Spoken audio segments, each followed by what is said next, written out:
Hello guys, in this video I'm going to show you how to sign out from your Zalando account. But before that, don't forget to subscribe and leave a comment down below because at 10,000 subscribers I'm going to show you my whole YouTube revenue statistics and growth strategy.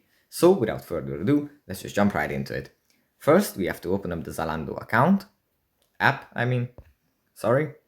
Here it opens up in the shopping menu where you can browse different kinds of accessories, different kinds of clothing items.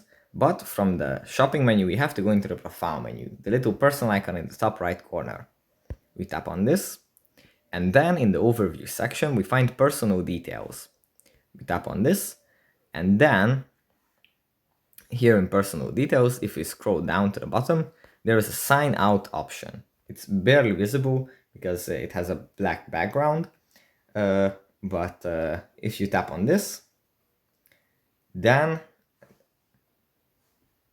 you are basically signed out on the spot. So that's pretty much it for this video. Hope it was helpful for you guys, and I'll see you in the next one. Bye.